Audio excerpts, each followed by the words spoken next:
Bom dia para você que está ligado nas notícias do Jornal Gente nessa quarta-feira de cinzas. Hoje é dia 18 de fevereiro de 2026. Vamos começar falando sobre a operação de ontem da Polícia Federal, determinada pelo ministro Alexandre de Moraes, em relação a 4 funcionários da Receita Federal, pela suspeita de que eles tenham quebrado o sigilo fiscal de parentes de ministros do Supremo Tribunal Federal de forma ilegal, sem autorização judicial.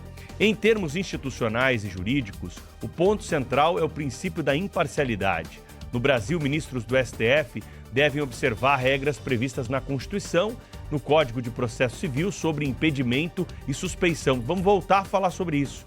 Em linhas gerais é o seguinte: se o caso envolve interesse direto do próprio ministro ou de seus familiares, pode haver impedimento. Se houver dúvida sobre a imparcialidade, pode haver suspeição. Nessas hipóteses, o adequado é que o ministro não atue no caso. A atuação individual do ministro gera questionamentos éticos e jurídicos. O debate costuma girar em torno de 3 princípios: imparcialidade, devido processo legal e separação entre interesse público e o interesse privado. Em democracias consolidadas, vocês já sabem, a regra de ouro é: não basta ser imparcial, é preciso parecer imparcial também. Se houver conflito de interesse, o caminho institucional mais seguro é justamente aquele de passar a redistribuição do caso para outros. Nós já vamos falar sobre a nota que foi encaminhada para nós pela União dos Auditores Fiscais Nacionais. Mas antes, só para pontuar um detalhe aqui dessa história. O ministro Alexandre de Moraes englobou essa investigação no interminável inquérito das fake news lá de 2019. O que isso tem a ver com o inquérito das fake news, que já é para lá de questionável? Outro ponto interessante: o caso está ligado a familiares dele e de outros ministros do Supremo que podem ter tido a vida devassada por funcionários da Receita Federal. E nós sabemos que a regra no Brasil é que haja uma decisão judicial para a quebra de sigilo econômico, financeiro. Sem essa quebra, pode haver crime. Há exceções na nossa legislação. Mas, de uma maneira muito ágil, muito rápida, a Procuradoria-Geral da República pede ao ministro, no meio do carnaval, ele determina: a Polícia Federal vai à casa das pessoas, já coloca a tornozeleira em todo mundo, afasta das funções, e nós temos escancarado o nome desses funcionários da Receita Federal para todo o Brasil. Se fosse um cidadão comum, como é o familiar de ministro do Supremo Tribunal Federal, que não tem foro por prerrogativa nenhum, não é uma ameaça institucional ao Supremo Tribunal Federal, qual seria o caminho? Procurar um advogado, esperar acabar o carnaval, ingressar com um pedido de ação, representar ao Ministério Público, esperar a distribuição na primeira instância, e isso tudo aconteceria da forma natural das coisas. O que nós estamos assistindo, mais uma vez, é um atropelo de uma investigação usando, de mecanismos que não estão previstos. Qual é o foro por prerrogativa de função de parentes do ministro do Supremo Tribunal Federal? E outra, o caso está intimamente ligado a ele. É imparcial um ministro que tem ali os seus familiares como vítimas dessa acusação atuar nesse processo dessa forma?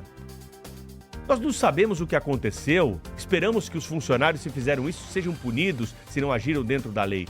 Mas não parece para a população que nós estamos tendo uma investigação justa, honesta, imparcial, seguindo a legislação. E é nessa linha que vem o questionamento muito pertinente da União dos Auditores Fiscais Nacional, que manifesta o que nesse momento? Preocupação com essas medidas adotadas de forma gravosa. Auditor fiscal, em contexto ainda classificado como análise preliminar, tem de ter as garantias da lei. Não é a primeira vez que, diante de alegações de vazamentos, medidas de afastamento e restrições são adotadas. Em 2019, também no inquérito das fake news, também o ministro Alexandre de Moraes afastou 2 auditores fiscais acusados de vazamento de informação fiscal de parentes de ministros do Supremo. Posteriormente, a acusação mostrou-se sem nenhum lastro probatório, tendo os 2 auditores fiscais retornado às suas funções e reintegrados à Receita Federal. Os auditores fiscais da Receita não podem, mais uma vez, serem transformados em bodes expiatórios em meio a crises institucionais, disputas que não dizem respeito à Receita Federal. A instrumentalização de servidores públicos para deslocar o foco do debate público compromete a credibilidade da instituição e desses servidores que precisam ter o direito à ampla defesa.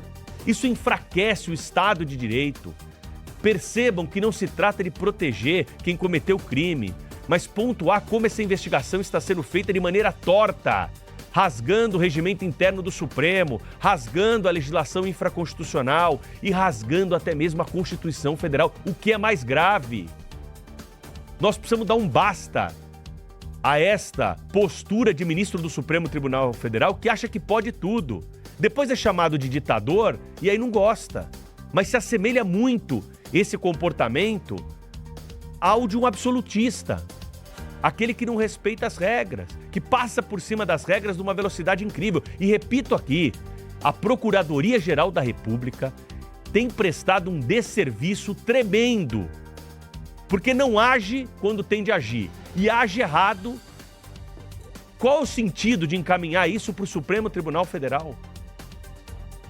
Só resta uma dúvida. Será que há uma submissão do Ministério Público Federal aos ministros do Supremo Tribunal Federal nesse momento? Olha aí, é mais grave ainda. Cláudio Humberto está de volta do feriadão aí do Carnaval com destaque importante da capital federal. Fala, Cláudio, bom dia.